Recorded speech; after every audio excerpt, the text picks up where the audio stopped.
So what is up, ladies and gentlemen? Welcome back to our YouTube channel, Gentle One TV. So for today's video, another update about Jomcar, Carla, or whatsoever. So this video is from Kalinga TV. It has a title of Gulantang ang lahat sa sinabi ni Carla. Carla, kailangan ng magmadali. Kalinga Prab latest vlog today. So yun, before we start, Kalingap TV, support, Kalingap Prab, also support, and also, syempre, don't forget to support our YouTube channel, Gentle One TV.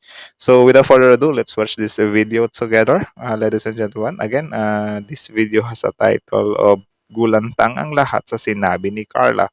Carla, kailangan ng magmadali. Kalingap Prab, latest vlog today. So, ano kaya yan, men? You know, every time talaga na merong mga some kind ganito, mga tawag dyan, mga interesting topics about them ay parang nag-uuto-click tayo ba? Kasi syempre, alam nyo na, sobrang excited, di ba, sa mga paparating din ng mga serie episodes or whatsoever. So again, ladies and gentlemen, without further ado, let's watch this video together. Like, comment, share, subscribe, Gentle One TV. So, start. Po ako na hindi po. Tinutokso eh. Na mawara si Ulit. Tinutokso ng mga kapwa angels eh. natatakot po ako na Naku. hindi po. Natatakot po ako na mawara si Gulantang ang lahat. Umamin, men. Or ganun naman talaga, if ever na mapamahal na tayo sa tao, natatakot na tayo. Sa sinabi ni Carla, at Carla natatakot para sa kanyang sarili at baka mawala pa sa kanya. Yun. Isang mapagpalang araw sa inyong lahat mga kalingap, sanay hindi niyo po makalimutan na mag-like sa video na Like the ito. video. At paunawa tapusin muna ang kaboohan ng video na ito mga kalingap at para malaman ang nilalaman Okay. nito. Watch At till and also again, support Kalingap TV, Kalingap Rap, okay? Maraming salamat po mga kalingap sa pagpatuloy na pagsuporta lalo na kay Kuya Val Santos Kuya Val. Matubang at Kalingap Rab. Mag-amang Kalingap din, don't forget. Carla may kinakatakutang mawawala para sa kanyang buhay. Ito na ba ang sinyalas na kailangan ng magmadali ni Bibi Carla sa mga plano nito? BB Carla. Para hindi na maiwanan. Yan ang atin nang malalaman mamaya mga kalingap. Actually, Pero- subjective yan, yung word ba na kailangan ko na bang madaliin na sagutin siya? Baka maiwanan ako? Or pwede mo ding sabihin na baka kapag nagmamadali ako, tawag dyan, hindi pa maging akin yan, something like that. Subjective yan, men. Ano lang talaga, if ever na nasa sitwasyon kayo na if ever, halimbawa may nanliligaw kayo at the same time, hindi pa kayo ready or parang may doubt pa kayo, sundin nyo na lang yung laman ng puso nyo kung ang sinisigaw ng puso mo is hindi ko pa to sasagutin kasi baka kapag papasok ako sa maagang relasyon, masira yung pangarap ko or baka kasi mapunta kami sa side na ma-force kami na magpakasal kapag may nangyari, something like that. Pwede mo yung dinggin kung yun talaga yung guts mo, di ba? Like, okay. Pero kung dito ka naman sa side na, what if, tawag dyan, kung hindi ko sagutin tong taong to, what if sumuko to sa akin at alam ko naman na, nakikita ko naman sana sa kanya na deserve niya naman ako, pero yun nga, baka mawala pa siya sa akin. So, yun, if ever na may guts ka talaga na kailangan ko na tong sagutin, baka mawala pa tong ganitong guy sa akin, then go. Pero kung may takot ka rin, kumbaga ano lang naman yan if ever na magkamali ka sa desisyon yan, it's just part of life and it's kinda experience, Hindi porket mali yung desisyon mo ay tanga ka na or whatsoever kasi yung pag-ibig, sobrang unpredictable niyan. Like sinasabi ko sa inyo. Tuloy. Bago yun ay pag-usapan muna natin mga kalingap ang patungkol sa dalawang sikat na love team ng Team Kalingap, walang iba ang Kuya Jomar at Carla mga Yun, of kalingap. course. Grabe yung Dahil nasa bakasyon na si Carla ngayon mga grabe yung kalingap, titigo. palagi na silang nagkikita ni Kuya Jomar at nagsasama. Ayon sa ating napag-alaman mga kalingap ay si Carla at Kuya Jomar nagsama-sama na pala ang dalawa sa paghahanap ng matutulungang tao na mga mahihirap. Same pala sa EDC. Para sa mga hindi pa nakakaalam ay naipagsabi dati ni Carla kina Kalingap Rab na kahit na siya ay makapagtapos ng pag-aaral at maging isang nurse balang araw ay hindi pa rin anya ito ang kanyang nasa puso mga kalingap. Nako. Ang pagpasok ni Carla sa kolehiyo ay ito ang gagamitin niya upang siya ay maging matatag at ito na rin ang gagamitin niya para makakamit rin niya ang isa sa mga pinangarap nito na ang tumulong sa kapwa at pati na rin sa mga tao na lubos na nangangailangan ng tulong mga Okay. kalingap. Yan din yung isa sa maganda. Kapag ka may vision ka kasi or may pangarap ka ngayon, magagamit mo siyang gasolina para hindi ka tamarin ba. Like, if ever natatamarin ka lang, isipin mo na lang yung goal mo. Like, gusto kong maging sikat, gusto kong maging mayaman, gusto kong magkaroon ng pamilya. Something like that. Yun yung pampalakas ng sarili mo or pampatibay ng loob ba. Something like that. Kasi ganyan ako if ever na halimbawa ganyan. Gusto kong hindi maghirap yung family ko, future family ko sa hinaharap. Picture na nga, family pa. Future family ko sa hinaharap. Future family ko. Ba't dinodoble? Yung future family ko, ano lang ba? Kailangan kumayod talaga ako now, 'di ba? Kasi kapag saka ka nakakayod sa dulo na ng mo, baka late ka na or 'di ba? So dapat motivated ka pala parati. At syempre, dasal kay God. Napakaswerte ni Kuya Jomar kay Carla hindi lang sa kanilang love team na isang successful ngayon kundi pati na rin sa hinaharap ng dalawa mga kalingap. Nahahalata ng karamihan na ang dalawang magtambalan na Kuya Jomar at Carla mga kalingap ay nai-inlove na ang mga ito sa isa't isa mga kalingap. Actually, sa larawang ito pa nga tingnan nyo yung tinginan, ang lagkit oh. Parang gumaganon Parang may kamukha ka. Parang kamukha mo yung future wife ko. Parang gumaganon si Kuya Jomar Kalingap.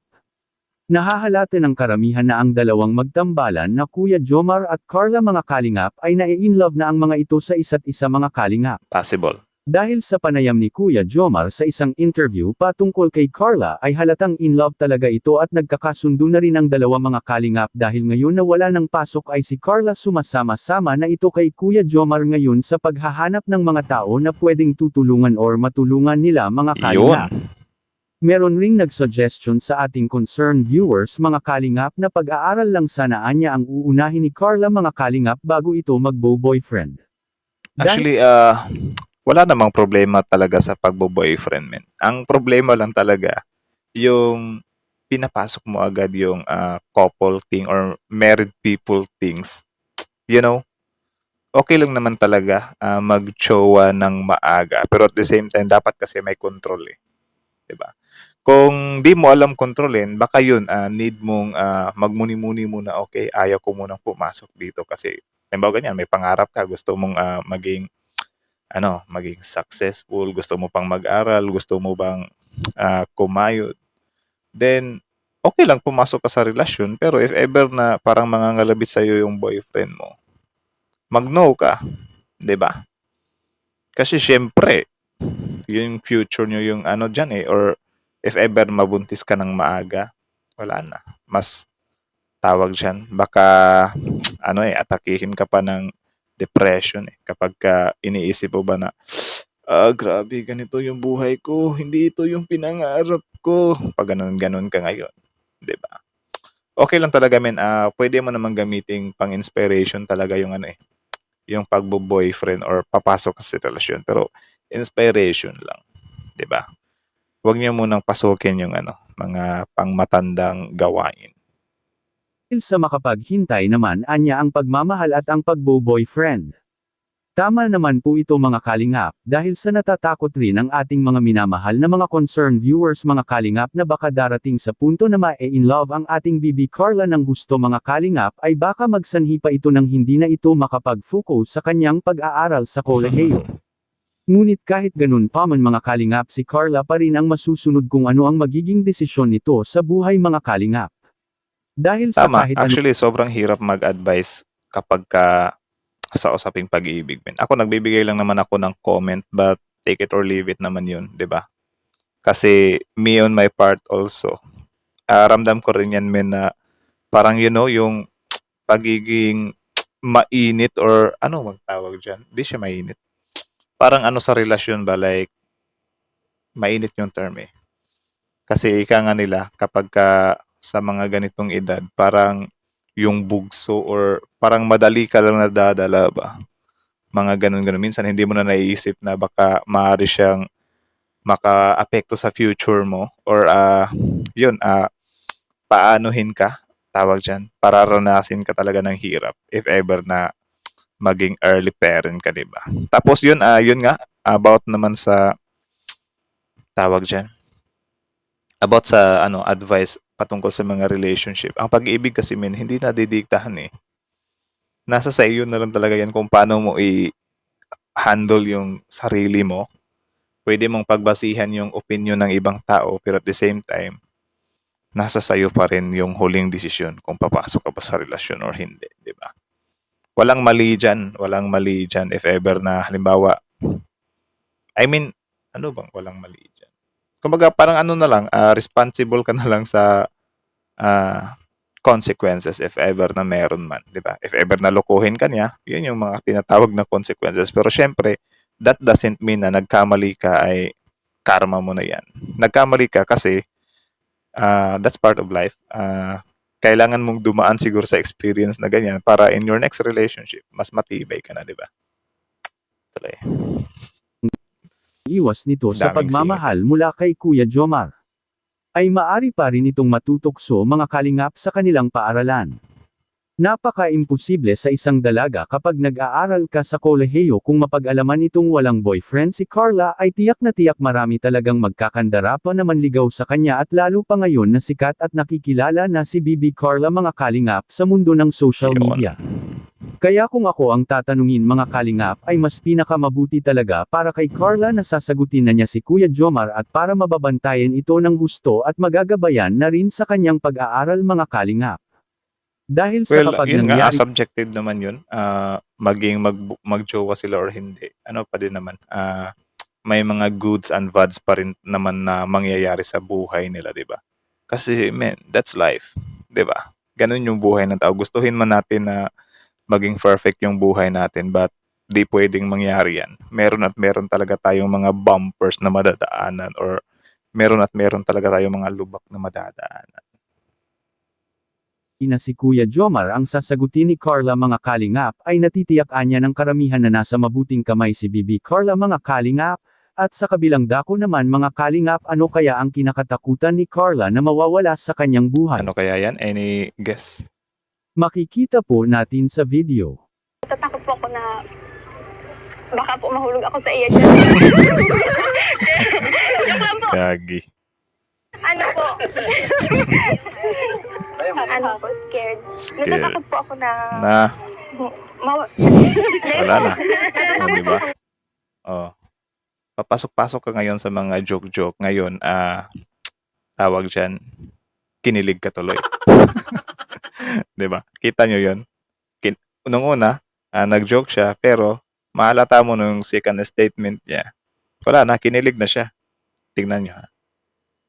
Ako sa iyo dyan. Ewa, charot daw. Joke lang po. Ano po? Tignan nyo ha, kikiligin na yan. Ano po, scared. Natatakot po ako na O, di ba? Di ba? Wala na. Naglalaro niya, nasa isip niya si Jomar eh. Like, gumaganon eh. po ako na mawara sila Mawara. mama.